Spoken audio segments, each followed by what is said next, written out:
Михаил Валерьевич, Министерство по налогам и сборам Республики Абхазия является важнейшим центральным органом государственного управления, обеспечивающим консолидацию ресурсов для финансирования различных направлений по развитию нашей страны, начиная с финансирования социальных выплат, заканчивая поддержкой отдельных отраслей экономики.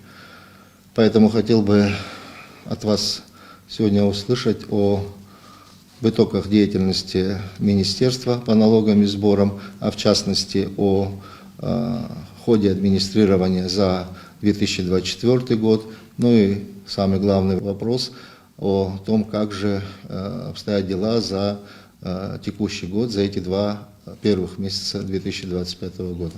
Уважаемый Владимир Валерьевич, ситуация по собираемости налогов за 2024 год такова. Бюджет страны поступило 6 миллиардов 421 466 миллионов рублей. При плане 5 миллиардов 722 814,9 миллионов рублей, что составило в процентном соотношении 112%. Суммарно разница 698 651 миллион рублей. Динамика по сравнению с прошлым годом составила 123%. Это суммарно 1 миллиард 208 779,1 миллион рублей. По сравнению с 2022 годом динамика у нас 150%. Это 2 миллиарда 136 226 миллионов рублей. За 2024 год индивидуальные предприниматели перешли за планку 1 миллиард рублей и в итоге собрали 1 миллиард 220 миллионов рублей от индивидуальных предпринимателей. Динамика держится во всех районах, по всем видам налогов показатели и динамика, и сами плановые показатели выполнены по каждому району и по каждому виду налогов.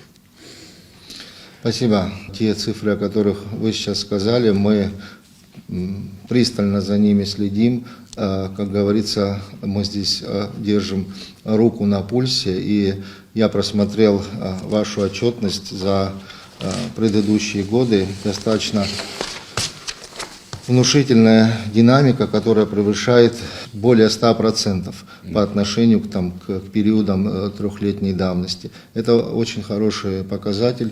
Рассчитываю, что такая тенденция сохранится. Михаил Валерьевич, хотел бы несколько слов, чтобы вы сказали о том, как работает закон, который вступил в силу с 1 января 2025 года о упрощенной системе налогообложения. И как сейчас обстоят с этим дела, какая обратная реакция у налогоплательщиков, есть ли какие-то сложности, есть ли какие-то вопросы с этим связаны, требующие вмешательства путем внесения изменений, предложений, рекомендаций.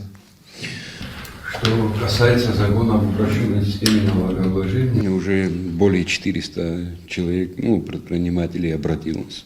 Отзывы неплохие, предприниматели довольны. В основном это сфера услуг, которая переходит на данную систему налогообложения. Оплаты, в принципе, пока говорить о поступлениях не могу, так как это квартальные, ждем квартала, но активно ведется работа в этом направлении, проверяем, естественно, согласно закону, попадают ли они под эту систему, желающих много, но есть те категории предпринимателей, которые выпадают. Ограничения есть, суммарно, работа в этом направлении ведется, и результаты, я думаю, что данного закона мы увидим неплохие. Что самое важное, то, что это нравится предпринимателям, они довольны, отзывы хорошие. И, согласно закону, уже мы не можем переводить предпринимателей на данный режим налогообложения. Многие обращаются, но не успели. Результат будет данного закона. Данный законопроект, он, в принципе, лежал давно в парламенте, но мы внесли изменения, значительные изменения, и парламент пошел навстречу, вместе с парламентом мы пришли. Это важнейшие документы, которые дают стимул для развития экономики в страны, для справедливого налогообложения. Бизнес не должен быть загроможден налогами, если упрощенная система налогообложения позволит не снижать налоговую нагрузку и будет комфортно для налогоплательщиков и в будущем, то это понятно, что решения были приняты правильно. Сейчас именно так и обстоят дела. Очень надеюсь, что так будет и дальше. Михаил Валерьевич, я хотел бы, чтобы вы рассказали о работе министерства по мобилизации задолженности. Мы об этом часто говорим.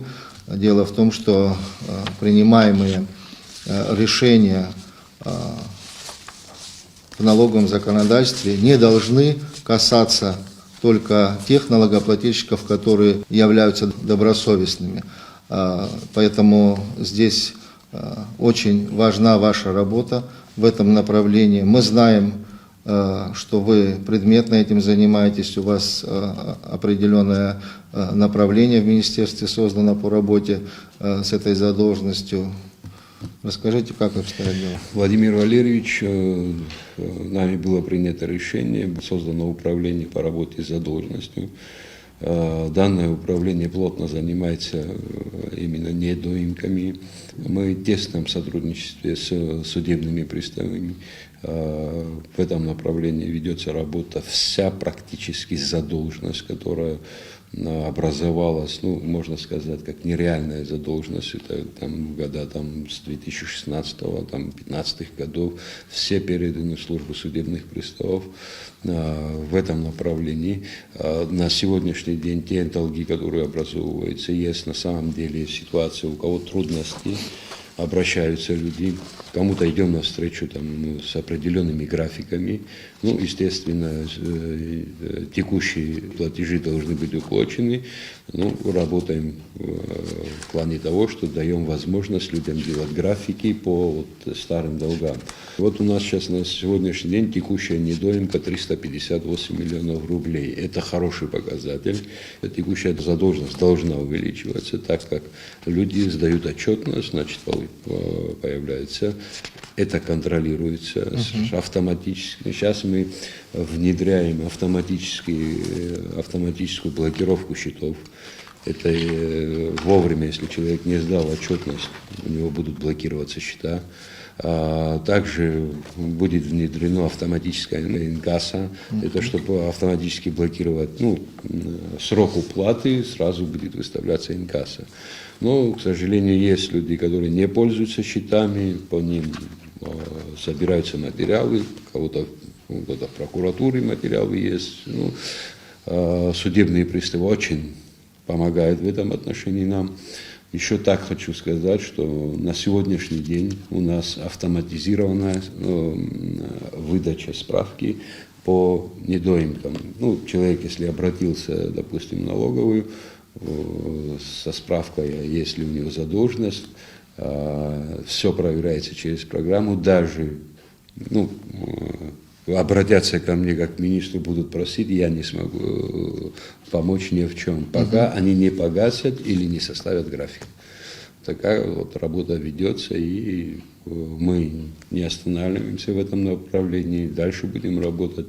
В прошлом году мы создали новое управление, это по учету и регистрации налогоплательщиков. Наши ребята практически по городу Сухум в каждый объект зашли, провели инвентаризацию. У кого есть долги, всем выдали уведомления.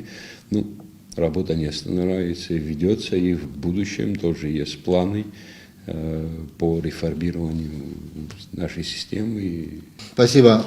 Текущие 2 месяца этого года, январь-февраль, об итогах. Коротко, и какие у вас ожидания, какие перспективы? Уже поступило 795 миллионов рублей за 2 месяца. Если говорить о плане, при плане 685-575, это увеличение на 116%, в суммарном выражении 109%. Если говорить о динамике, это 112%, в суммарном выражении 83, на 83 миллиона у нас увеличение. У нас есть чуть проблемы в Ачимчирском районе, это связано с Путиной. Я думаю, что и там выровняем ситуацию.